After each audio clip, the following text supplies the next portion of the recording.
I replied. I was born waiting. It started as nothing. Or at least that's what I keep telling myself.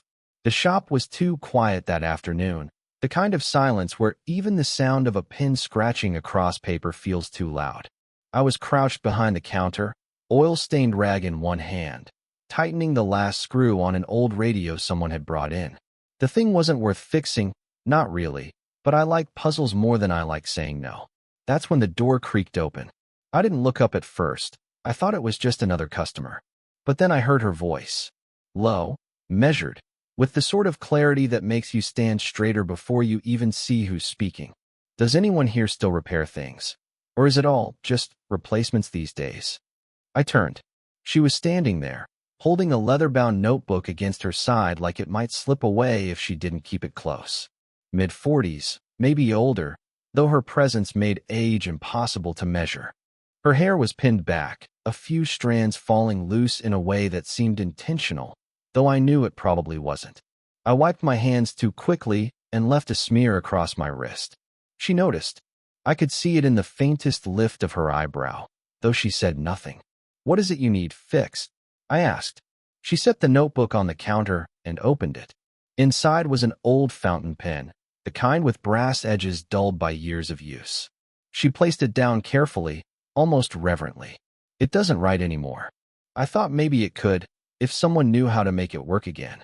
I should have said something simple, like sure, let me take a look. Instead, I just stared at the pen, then back at her. It felt like there was more in the request than ink and metal. I finally nodded, reaching for it. Our fingers brushed, hers cool, deliberate, mine clumsy, pulling back too quickly. She didn't flinch. She only watched me, steady and unbothered, as if she were measuring how much silence I could carry before I broke. So, I cleared my throat, too loudly. This belonged to you? Her mouth curved, though it wasn't quite a smile. It belonged to someone who thought words should last longer than they usually do. I didn't know what to say to that. The radio behind me hummed softly, like even it was waiting for me to fill the air. She didn't rescue me. She let the pause stretch, leaning on the counter with one hand. I noticed the faint gold band still circling her finger, though worn thin with time. Maybe it meant nothing. Maybe it meant everything. When I finally spoke, it came out half a joke. You picked the right place. I've been called stubborn about keeping broken things alive. Something flickered in her eyes then, not amusement, not quite sadness. Just something. She straightened, slid the notebook back toward her, but left the pen where it was. Don't wait for me, she said softly, almost too soft to catch. It wasn't a command. It was more like a warning. And before I even thought about it, I answered the way I shouldn't have. I was born waiting. Her gaze lingered, sharp but unreadable, before she turned toward the door. The air shifted with her absence, like someone had opened a window and let the warmth escape. I stood there, the pen cool in my hand, wondering why a stranger's words felt heavier than the silence that followed. And I haven't stopped replaying that pause, the exact moment she looked at me, almost like she didn't believe me, almost like she wanted to. She came back 3 days later. I'd told myself she wouldn't, that she'd only dropped the pen off as a courtesy, as if I were nothing more than a name in a directory of people who fix old things. Still, I caught myself checking the counter more often than I should, turning the pen in my hands like it might whisper something about her. When the door creaked again, the bell giving its half-hearted ring, I knew before I even looked up. You didn't call, she said, stepping inside. She wore the same cardigan as before, sleeves pushed back this time. Her hair was tied lower, loose strands brushing her cheek when she turned her head. I wiped my palms against my work apron. I wanted to surprise you. It writes again. Her eyebrows lifted, just a fraction, as I held out the pen. She didn't reach for it right away, though. She studied me first, like she was trying to decide if I'd really done it or if I only thought I had. Finally, she took it, uncapping it with practiced fingers. The nib pressed against the notepad I kept for receipts, and a thin line of dark blue spread across the paper. Her shoulders softened in the smallest way, the kind you'd miss if you weren't waiting for it. It's better than new, she murmured. Then, quieter still, almost to herself, I didn't think it could be. Something about the way she said it made my chest tighten. She wasn't talking about the pen. Not really. I wanted to ask. Instead, I asked the safer thing. Do you write a lot? Her laugh was quick, short, like she'd tripped on it. Not anymore. I used to. She set the pen down and tapped it against the counter, eyes distant. Life edits you, whether you want it to or not. The shop hummed around us, the clock ticking, the faint buzz of the radio on the shelf. She kept her gaze on the paper, avoiding mine. I found myself staring at her hands. Not polished or delicate, but capable, lined with faint marks that hinted at years of doing and carrying and holding more than she admitted. There was a stillness in the way she rested them, as though they were tired of being seen moving. Sometimes, I said before thinking, things just need patience. A chance to start again. She looked up at that, sharp but vulnerable, like my words had landed too close. Her lips parted as if she might answer, but she didn't. She just breathed out slowly, gathering herself. The silence between us wasn't heavy. It was stretched thin, fragile, like one more word could tear it open. When she finally reached for her notebook, her fingers brushed mine again. She paused this time. Not long, just a flicker of hesitation, but enough. Thank you, she said, her voice steady, though her eyes betrayed something softer, something tired. And for a moment I wanted to say don't thank me. Stay? But all I did was nod, watching her walk out again, the sound of the bell fading as the door closed. The paper still sat on the counter where she'd tested the pen, a single blue line that felt more alive than anything else in the room. It was raining the night she lingered.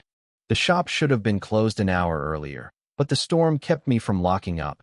Something about thunder rolling over the roof makes silence feel unbearable. She came in just before dusk, wet hair clinging to her temples, the same notebook tucked under her arm.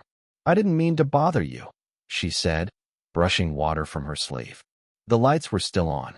You're not bothering me, I answered too quickly. I gestured toward the small stool behind the counter. Sit. Dry off. She hesitated, then did. The cardigan was darker from the rain, clinging close. She looked less composed than usual, strands of hair loose, her breathing unsteady from the walk. For the first time, she didn't carry that invisible armor. I handed her a towel I kept for greasy hands. She smiled faintly at the gesture, pressing it to her wrists instead of her face. You don't lock the door? She asked. Sometimes, I said. But storms, they make me restless. She tilted her head, considering that. Restless, she repeated, as if tasting the word. Then, almost too softly, me too. Something in the way she said it made the air shift. We didn't talk much after that. Just sat with the sound of rain against the windows. I worked on a clock someone had left behind, though I wasn't really fixing it. My hands moved, but my attention stayed on her. How her fingers tapped absently against her notebook. How her shoulders sagged in a way they never did when she walked in during the day. When she finally spoke, it was barely above the rain. Do you ever feel like you're living someone else's life? The question caught me off guard. I turned, met her eyes. They weren't guarded this time. They were tired. Exposed. All the time, I admitted. Her lips parted like she wanted to answer, but the shrill vibration of her phone cut through the moment. She reached for it immediately, screen glowing against her damp hand. I caught the name before she turned it away, Mark. Her posture straightened, walls snapping back into place.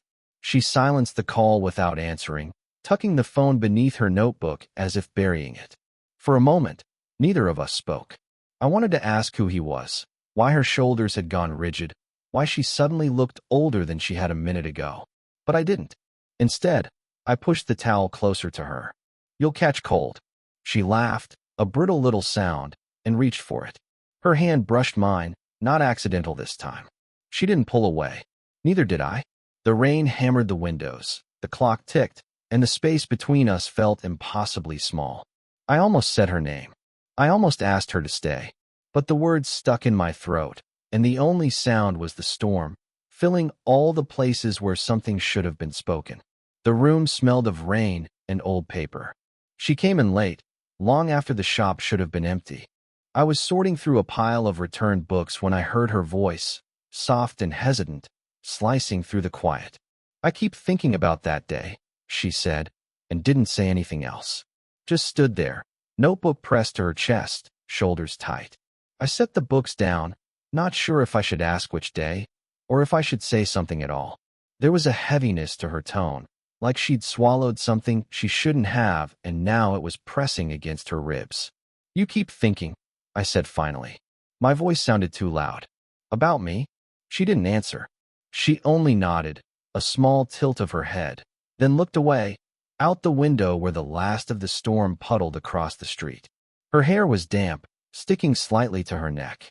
She tucked it behind her ear in a gesture that seemed instinctive, nervous, almost ashamed.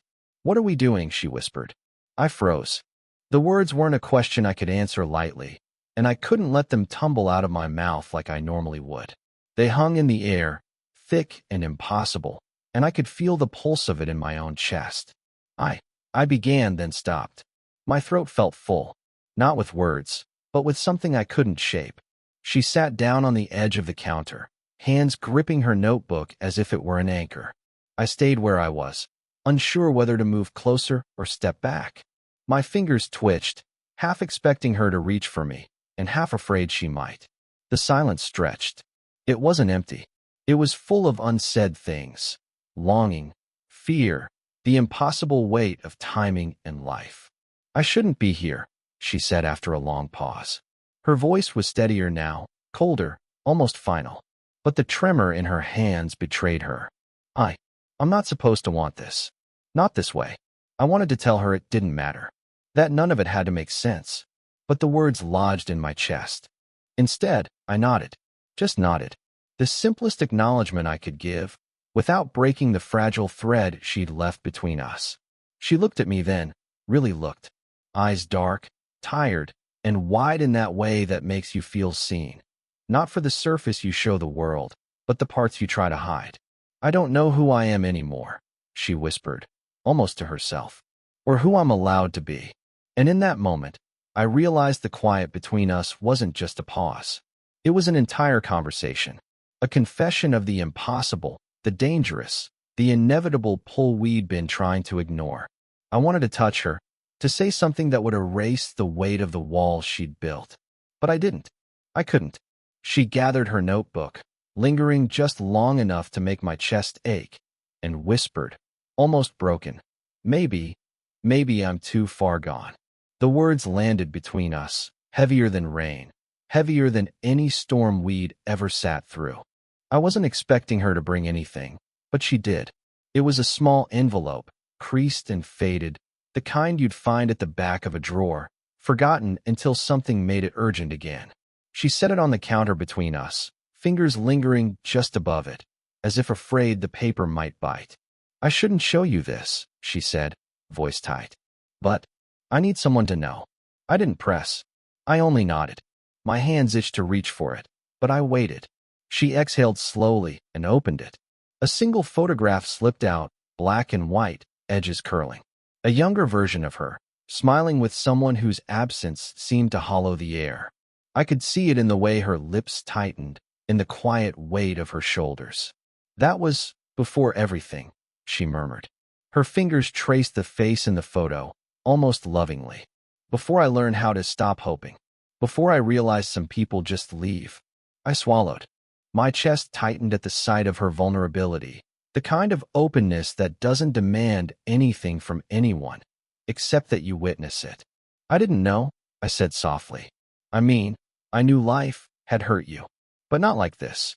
She shook her head, letting the photo slide back into the envelope. It's not about knowing. It's about remembering. Every day, in small ways. For a moment, we just sat there, quiet. The clock ticked in the background, each second drawing a line between past and present. I wanted to say something comforting. I wanted to tell her she wasn't alone. But the truth was, the words felt useless. I could only watch her, notice the faint tremor in her hands, the way her jaw clenched like she was holding herself together. Then she looked up, eyes meeting mine for the first time in a long while. Not with a challenge, not with a test, just recognition, like she was seeing someone who might understand without saying a word. I didn't expect this to mean anything, she admitted, her voice dropping lower. But it does. I forgot how heavy some memories can be until I looked at him again. I reached out, not touching, just close enough that my knuckles hovered over the counter. "You don't have to carry it alone," I said quietly. Her lips quivered, but she didn't answer. She only nodded once, a subtle acknowledgement that she'd heard me, that she understood I wasn't leaving. And then she did something she never did before. She leaned just slightly closer, close enough for me to notice the warmth of her presence, the faint scent of rain lingering in her hair. It wasn't a confession, it wasn't permission. It was something else. A fragile bridge, trembling, almost too delicate to cross. And in that moment, I realized I couldn't stop thinking about her, about the weight she carried, about the quiet space she allowed me to occupy, about the possibility that everything between us had just shifted, imperceptibly, irrevocably. She stood to leave, the envelope clutched to her chest. But before she opened the door, she looked back at me and whispered, almost afraid, "Don't disappear." I wanted to tell her I never would, but I only nodded, my chest tight, knowing that whatever had started between us was no longer something either of us could ignore. I didn't expect it to happen here, not in the dusty corners of the shop, with the storm long gone and the streets washed clean. She arrived that afternoon with the same careful steps, notebook under her arm, and a tiredness in her eyes that matched my own. We didn't speak right away. We didn't have to. The silence between us was thick but comfortable, the kind that only comes after months of noticing someone in ways no one else can. I was fixing a broken clock at the back counter, my hands steady but my mind tangled in the way she moved around the room. She didn't ask for help. She didn't need anything. She just was. And that was enough. "Do you ever wonder if things just fall into place?" she asked suddenly, voice low. I looked up at her, catching the faint tremor in her fingers as she set the notebook down. "All the time," I admitted. She let that linger, and I felt the shift before it happened. Not dramatic, not like in stories. Just a moment of understanding. We'd stopped pretending we were separate, stopped pretending this was casual. We had arrived somewhere neither of us had planned, but both had been moving toward. She moved closer, brushing past me in a way that wasn't accidental. Our hands collided at the edge of the counter. Her fingers lingered for a heartbeat. Then she didn't pull away. I didn't either. Something so small, just a touch, but it held every word neither of us dared to speak. We worked in tandem for a few minutes, quiet, the sound of ticking clocks and turning gears filling the room. And somewhere in that shared rhythm, the tension that had built over weeks, months, just softened, not vanished, just became something else. Understanding, trust, inevitability. She leaned slightly against the counter, and I found a stool beside her. Not because I thought I should, but because it felt right. We didn't talk much, only shared the quiet, the subtle rise and fall of her breathing, the way she occasionally glanced at me when she thought I wasn't looking. At some point, her forehead rested briefly against my shoulder, accidental or deliberate. I'll never know. I didn't move. I let her stay there. Let myself stay there. The world outside faded. The storm had passed, but its echo remained in the silence, heavy and full and warm. She didn't need to say it. I didn't need to. We both knew we had crossed the line where waiting ended and something else began. Not loud, not dramatic, just undeniable. Finally, she straightened, lifting her head. Our hands brushed again, this time with no pretense, no hesitation. I held it for a second longer than usual, savoring the weight of the connection. "I'll see you tomorrow," she said softly, almost a question. I nodded. "Tomorrow," I replied. And just like that, we returned to the work at hand. Clocks, pens, the mundane life of a shop, but nothing would ever feel mundane again. The quiet between us had changed, and it would never go back. I think about that shop often. More than I should, probably, but it's impossible not to. It's where the air shifted, where the quiet between us grew dense enough to carry everything we'd been holding back. Where I learned that love doesn't always announce itself with fireworks. Sometimes it just sits beside you, patient, until you finally notice it. She's different now, too. Not in ways anyone else would see. Still confident, still measured, but softer at the edges when she's with me. Less afraid to linger in silence. less careful with letting someone in. The weight she carried isn't gone, not entirely, but it doesn't tip the room anymore. It balances, like she's learned how to rest without fear. As for me, I've learned patience in a way I didn't know I could. I've learned to read the spaces between words, the meaning in pauses, the gravity of a glance that holds more than it should. I've learned that sometimes the most powerful moments are the ones you almost miss. A hand brushing yours, the way her eyes flicker when she's caught off guard, the quiet exhale she never intended for anyone to hear. We don't announce it. We don't label it. There's no sudden declaration or dramatic flourish. We simply exist in the shared rhythm we've built, aware of what's been broken, what's been repaired, and what's now ours to hold carefully. Every clock I fix, every pen I hand back, every small gesture reminds me of her, reminds me of the trust we've quietly given each other. And sometimes, when she's leaning over the counter or brushing past me just slightly, I feel that familiar pull, not urgent, not desperate, just undeniable. It's the afterglow of knowing that love can be subtle and real, that it doesn't always need to shout to matter. I wouldn't change a thing. Not the awkward silences, not the missed opportunities, not the moments we almost said too much. Each one brought us here, to a place where connection feels earned, where desire doesn't demand, and where care is more potent than any confession could be. So if you've ever felt something quietly insist on your attention, someone who lingers in your thoughts without explanation, maybe this is for you. Maybe the best kind of love is the one that teaches you to wait, to notice, and to honor the spaces in between. And if you're watching this, wondering what could happen next in your own story, maybe just remember, sometimes the most extraordinary moments are found in the ordinary, in the touch that lasts a second too long, in the glance that lingers, and in the silence that finally speaks. Because that's where the truth lives.